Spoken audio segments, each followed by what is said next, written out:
Kasus harta tak wajar ex-pejabat pajak Rafael Aluntri Sambodo terus bergulir. PPATK telah memblokir puluhan rekening yang terafiliasi dengan Rafael. Nilai transaksinya sangat fantastis, sekitar 500 miliar rupiah. KPK pun kini memulai tahap penyelidikan. Lalu bagaimana cara mengusut transaksi fantastis dalam rekening Rafael Alun dan bagaimana penerapan pidana pencucian uangnya? Sudah bergabung bersama kami dalam diskusi kali ini mantan pimpinan KPK Saud Situmorang dan mantan Kepala PPATK Yunus Hussein. Untuk saat ini masih bergabung adalah mantan Kepala PPATK Yunus Hussein. Pak Yunus, apa kabar Pak? Ya, kabar baik. Alhamdulillah. Terima kasih sudah bergabung. Kami juga masih menantikan ke Pak Saud Situmorang untuk bergabung dalam diskusi kita kali ini. Pak Yunus, dari temuan PPATK dan sudah ada upaya untuk memblokir 40 rekening ini, berarti sudah gamblang ya tampaknya ada upaya tindak pidana pencucian uang di sini atau gimana sebetulnya? Jadi istilahnya untuk tindakan PPATK itu memang penghentian sementara transaksi baik seluruh atau sebagian, bukan pemblokiran, karena pemblokiran itu konotasinya dengan upaya paksa itu sudah penyidik lah yang lakukan gitu. Jadi alasan PPATK untuk menghentikan sementara itu karena harta itu diduga berasal dari tindak pidana.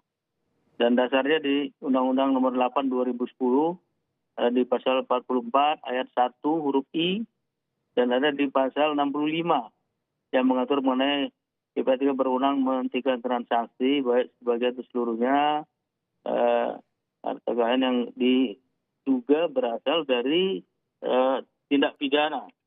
Jadi kalau di sini disebut pasal 1 menyebutkan yang diketahui atau dicurigai merupakan hasil tindak pidana.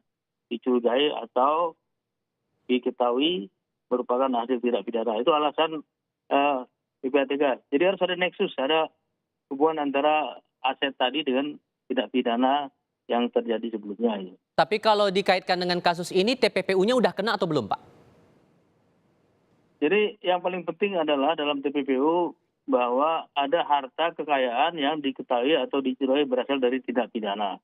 Kalau sudah ada harta itu, kemudian harta itu ditransaksikan misalnya, atau disembunyikan, disamarkan asal-usulnya, itu baru melahirkan tindak pidana baru yang namanya TPPU. Sementara tindak pidana asalnya yang melahirkan harta hasil kejahatan tadi, nanti dibuktikan, wajib dibuktikan oleh si terdakwa di pengadilan. Kemudian pasal 77 Undang-Undang 8 2010, terdakwa wajib membuktikan bahwa hartanya bukan berasal dari tindak pidana. Bukan penyidik yang harus membuktikan. Tidak harus ya. Karena pasal 69 menyebutkan di Undang-Undang 8 2010, untuk memulai pemeriksaan TPPU tidak wajib dibuktikan terlebih dahulu pidana asalnya.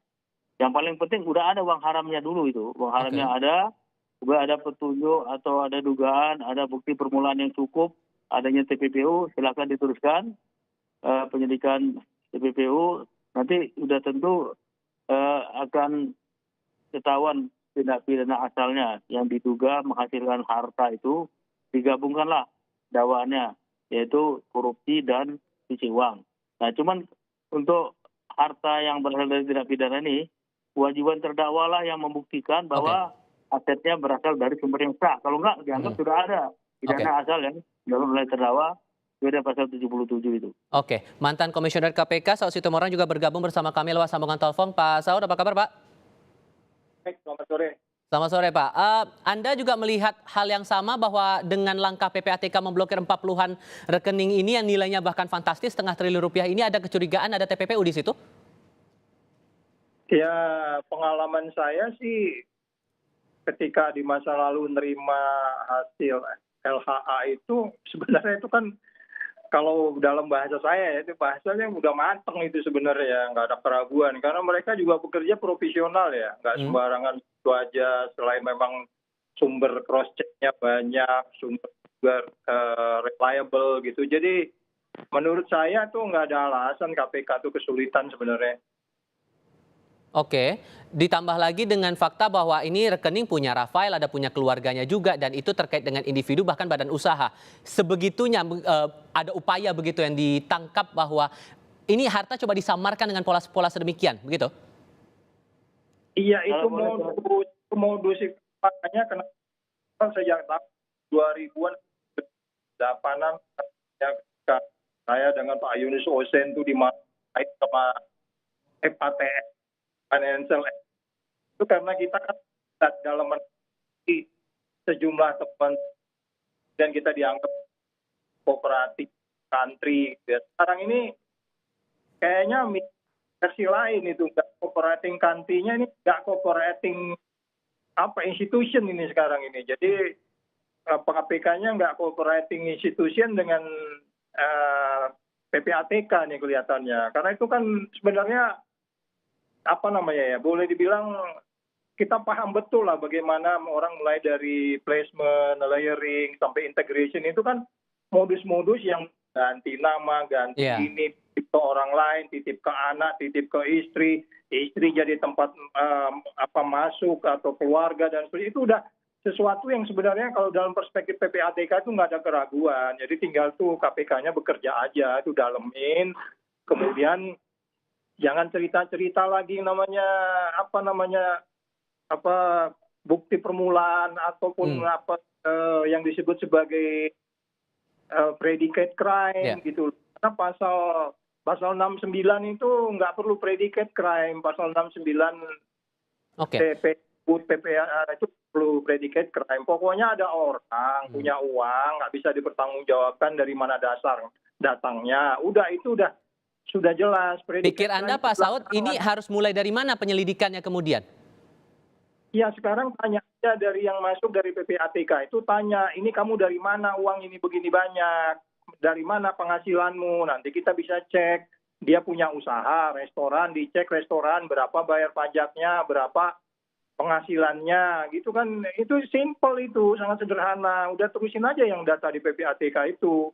Jadi nanti dari sana baru ketahuan uang sekian bulan yang masuk itu dari mana.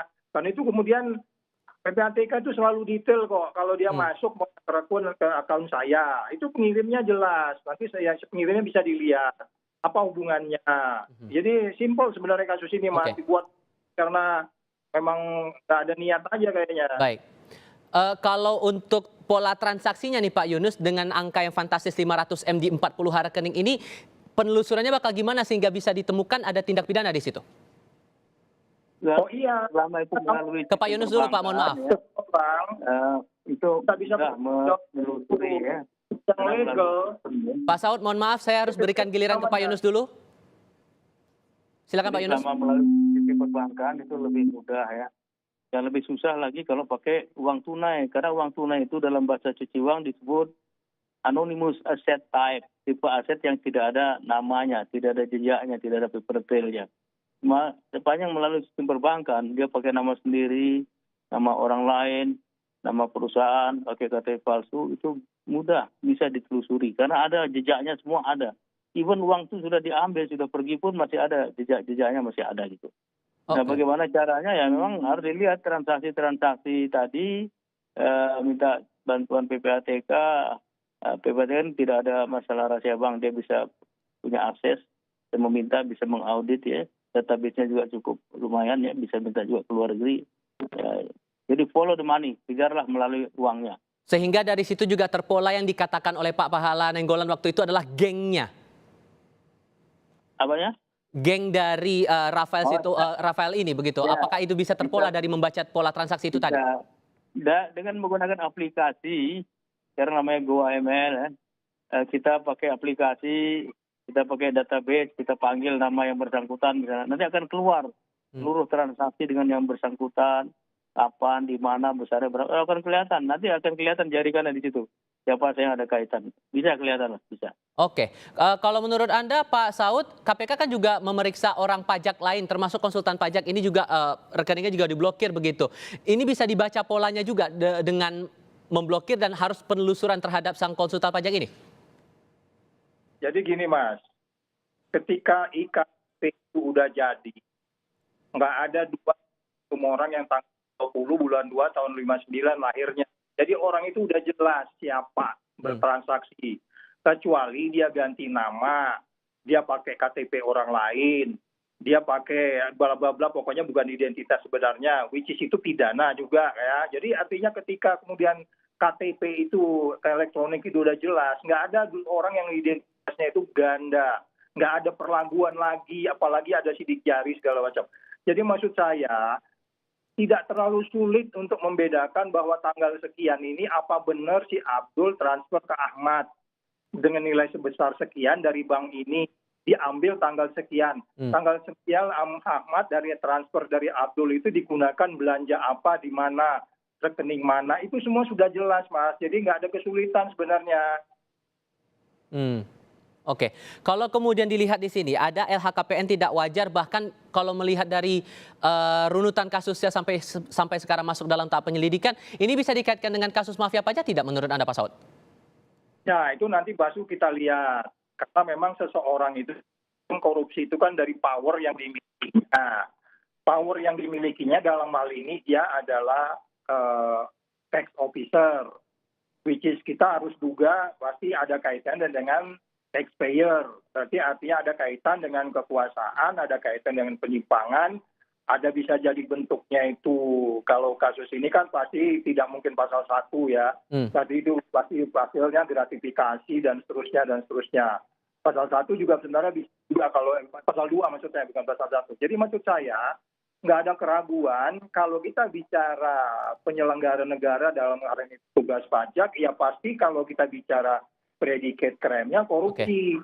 Tetapi kita juga nggak bisa katakan, bisa jadi juga dari yang lain, bukan saja korupsi saja. Sebab itu penegak hukum yang lain juga harus bekerja.